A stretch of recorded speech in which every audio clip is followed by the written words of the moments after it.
ឆ្នាំដែលក្បួនតម្រាចិននិងហោរាសាស្ត្របុរាណជឿថាជាបុគ្គលដែលមានបុណ្យវាសនាខ្ពស់និងមានទេវតាតាមថែរក្សា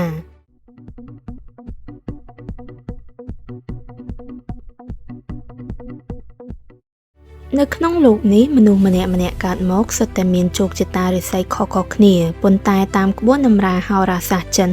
និងក្បួនបុរាណបានសង្កេតឃើញថាមានឆ្នាំចំនួន4ដែលជារឿយៗតែងតែលេចធ្លោជាងគេក្នុងនាមជាមនុស្សដែលមានបុណ្យវាសនាខ្ពស់មនុស្សប្រភេទនេះមិនត្រឹមតែមានវាសនាល្អក្នុងរឿងទ្រព្យសម្បត្តិនោះទេប៉ុន្តែពួកគេថែមទាំងមានបារមីនិងទេវតាទ្រព្យតាមថែរក្សានិងនៅពីក្រោយខ្នងជានិច្ចទោះបីជាជួបគ្រោះថ្នាក់ឬឧបសគ្គធំយ៉ាងណាក៏ដោយក៏តែងតែអាចឆ្លងផុតនិងប្រែពីគ្រោះមកជាលាភវិញបានយ៉ាងអស្ចារ្យឆ្នាំដំបូងគេបង្អស់ដែលត្រូវបានគេចាត់ទុកថាជាស្ដេចនៃវាសនាគឺឆ្នាំរោងឬឆ្នាំនាគក្នុងវប្បធម៌អាស៊ីនាគគឺជាសត្វអាទិទេពដែលតំណាងឲ្យបារមីអំណាចនិងភាពរុងរឿងមនុស្សកើតឆ្នាំរោងភាគច្រើនកើតមកមានចរិតជាអ្នកដឹកនាំមានភាពឆ្លាតវៃនិងមានមន្តស្នេហ៍ពិសេសដែលធ្វើឲ្យអ្នកដទៃកោតក្រែងអ្វីដែលអស្ចារ្យបំផុតសម្រាប់ឆ្នាំរោងគឺខ្សែជីវិតដែលមានអ្នកជួយឬហៅថាមានមនុស្សខ្ពង់ខ្ពស់តាមថែរក្សាទោះបីពួកគេធ្លាក់ក្នុងស្ថានភាពលំបាកបំផុតក៏ស្រាប់តែមានឱកាសមាសមកដល់ដោយមិនដឹងខ្លួន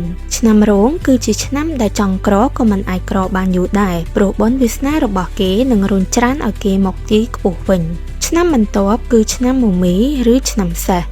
មនុស្សឆ្នាំមមីតំណាងឲ្យធាតុភ្លើងដែលពោពេញដោយថាមពលនិងសេរីភាពអ្នកដែលកើតឆ្នាំនេះភាគច្រើនជាមនុស្សដែលមានចិត្តបុណ្យចិត្តទូលាយនិងមានភាពស្មោះត្រង់ខ្លាំងតាមក្បួនជឿថាដោយសារតែចិត្តមេត្តារបស់គេនេះហើយទើបធ្វើឲ្យគេមានទេវតាទ្រព្យតាមថែរក្សា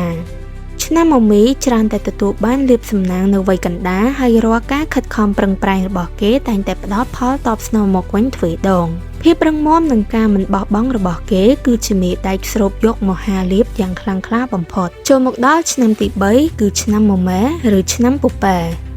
មនុស្សឆ្នាំមមែត្រូវបានគេហៅថាជាមនុស្សចិត្តព្រះពួកគេមានចរិតទន់ភ្លន់រាបសារនិងចេះយល់ចិត្តអ្នកដទៃខ្លាំងបំផុតក្នុងក្បួនហោរាសាស្ត្រមនុស្សឆ្នាំមមែគឺជាឆ្នាំដែលមានទេវតាការពារខ្លាំងជាងគេរាល់ពេលដែលជួបគ្រោះថ្នាក់ពួកគេតែងតែមានអ្នកមកជួយសង្គ្រោះឬរកផ្លូវចេញឃើញដោយចៃដន្យបុណ្យវាសនារបស់ឆ្នាំមមែមិនមែនមកដោយការដណ្ដើមពីអ្នកដទៃឡើយប៉ុន្តែមកពីការសន្សំបុណ្យនិងការរស់នៅដោយសុចរិតដែលធ្វើឲ្យជីវិតចុងក្រោយរបស់ពួកគេតែងតែជួបភាពស្ងប់សុខនិងទ្រព្យសម្បត្តិហូរហៀរនិងឆ្នាំចុងក្រោយគឺឆ្នាំកុលឬឆ្នាំជ្រូកនេះគឺជាឆ្នាំដែលតំណាងឲ្យភាពសម្បូរសប្បាយនិងសំណាងល្អមនុស្សឆ្នាំកុលភាគច្រើនមានរាសីល្អតាំងពីកំណើតទោះបីជាកើតក្នុងគ្រួសារសាមញ្ញក៏គេមានវាសនាអាចសាងខ្លួនឲ្យក្លាយជាអ្នកមានបានយ៉ាងងាយពួកគេជាមនុស្សដែលមានចិត្តត្រជាក់មិនសូវខ្វល់ខ្វាយច្រើនប៉ុន្តែសំណាងតែងតែរត់មករកដល់ផ្ទះទេវតាទ្រព្យស្រឡាញ់មនុស្សឆ្នាំកុលខ្លាំងណាស់ព្រោះគេជាមនុស្សដែលចេះដឹងគុណនិងមិនចេះឈ្នានីសជីវិតអ្នកដទៃជីវិតរបស់គេប្រៀបដូចជាទឹកដែលហូរយឺតៗតែមិនដែលរីងស្ងួតឡើយជាចុងក្រោយទោះបីជាបងប្អូនកើតនៅក្នុងឆ្នាំណាក៏ដោយចូលចាំថាបុណ្យវាសនាមិនមែនកើតមកតែពីថ្ងៃខែឆ្នាំកំណើតនោះទេប៉ុន្តែវាក៏កើតចេញពីអំពើល្អដែលយើងសាព្រោះក្នុងថ្ងៃនេះផងដែរ